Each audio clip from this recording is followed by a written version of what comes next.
Chapter 6. 163. Heralds of War. Sonny scowled, surprised by that reaction. He glanced at Kai, then motioned for him to sit down. From the looks of it, this conversation was going to be a long one.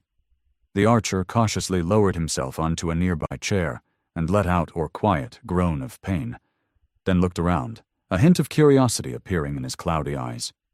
His gaze lingered on various pieces of furniture and exquisite decorations, then finally settled on the flustered sorcerer. Noctis seemed to have regained his composure somewhat.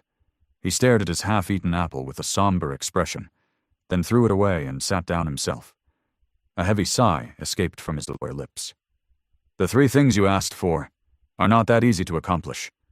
The immortal glanced at Kai, then raised one elegant finger.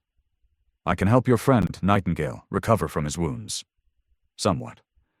Those burns were not delivered by mundane flames, and so even I would not be able to restore that which was destroyed completely. With my help, he will be able to regain most of his strength and vitality. I can also repair the damage done to his soul. But the flames, their mark will remain. Unless you want me to build him a completely new vessel, of course." Noctis smiled, and then glanced at one of the wooden mannequins, which was in the process of disposing of the carelessly discarded apple. "Something like that, but much better." Kai shivered. "Will I be able to draw a bow and control soul essence after you treat my body?" The sorcerer nodded. "Of course. You might even grow stronger than you were before. But your face... I am sorry to say this, Nightingale, but it will remain as hideous as it is now. The pain that consumes you will subside, but never go away completely. If you agree to transfer your soul into a doll, on the other hand, your strength will diminish slightly. But you won't have to endure that suffering anymore. I can also promise to make a truly beautiful vessel for you, one worthy of carrying even the most radiant of souls." The archer remained silent for a while, then smiled. "No need. This face suits me fine. As long as I can draw a bow and help my friends, I will be content." Noctis looked at him silently, an expression of confusion written clearly on his face. "But don't you want to become beautiful?" Kai chuckled, his voice hoarse and grating. Then, he shook his head and said simply, I already am." Both Noctis and Sonny stared at the archer with dubious expressions, thinking that he had lost his mind. Well, more than anyone else in the Kingdom of Hope had already lost theirs. His disfigured face was ugly, grotesque, and unsightly. What was he even trying to say? However, it did not seem that Kai felt compelled to expand on that strange statement. He just remained silent, calmly looking at the sorcerer. After a few moments, Noctis turned away and shrugged. "Well, as you wish. The treatment will be long and painful, but it can be done." Then he raised a second finger and glanced at Sonny. "The other thing you asked for. Lots of my coins, was it? To be honest, how do I say this? No." Sonny blinked, surprised. "What? Why?" The sorcerer yawned, then made a helpless gesture with his hands. "What can I say? Making those coins takes time. Do you know how long it took me to create a few thousand before? Each coin contains a piece of a corrupted soul, after all. That is the reason why they are so valuable, precious, and coveted by everyone in the Kingdom of Hope." He thought for a few moments and added absent-mindedly, "Oh, now that you reminded me, only most of the souls were corrupted. I think there were a few humans I fed to the mimic as well. Regardless, all those coins were consumed when that poor fool claimed the obsidian knife from the altar. So, if you really want me to make new ones, I guess I can quickly kill everyone here in the sanctuary and cook up 100 or 2. Sonny shivered, then hurriedly raised his hands. No need. Let's not kill anyone yet."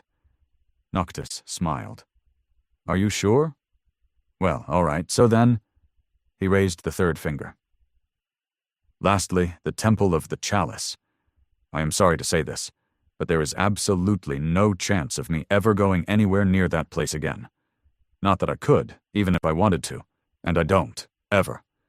Sonny stared at the sorcerer with a deep scowl, then gritted his teeth. "Why? What is so terrible about that place?" Noctis shivered, then sighed and nervously sipped his wine. "Oh, it's not that it's terrible. It's just that men aren't allowed to enter the temple unless they are serving a woman.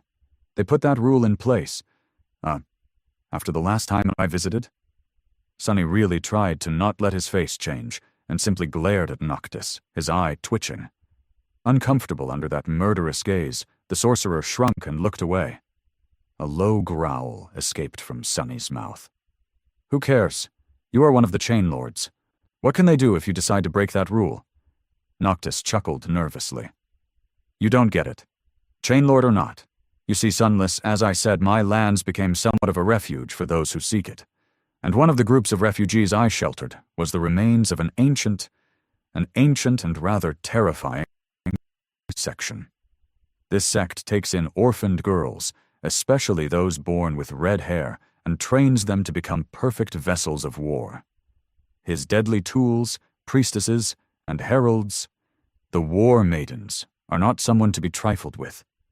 He grew silent for a moment, and then added, "In fact, they only needed my protection because there was a schism within the sect, and one of their disciples left to create her own cult. However, since no one can really leave that sect alive, her departure was not amicable. Those who survived it came here to build the Temple of the Chalice, and remained there since. Oh, and that runaway disciple of theirs, I think you have already met her." Sonny grew cold and leaned back, feeling both of his hearts skip a couple of beats. Then, he closed his eyes for a few moments, and finally said in a hoarse voice, "Do you mean to tell me that the sect that dwells in the Temple of the Chalice is where Solvain comes from?" Noctis nodded and gave him a ghostly smile. "Exactly. That is where that fiend was raised. And there is a bunch of little monsters just like her being trained there as we speak. I mean, no one can really compare to Solvain, but they are not too far off. So you can understand why I am reluctant to break my word and make enemies of the war maidens, right?" Sonny remained silent for a while, and then sighed heavily. Holding the emerald amulet in one of his calloused hands, he thought, "Well, tough luck, because that is exactly where the glass knife is." Despite his grim mood, Sonny felt a bit of vindictive satisfaction when he saw the sorcerer's handsome face pale, and the glass of wine slip from his hand.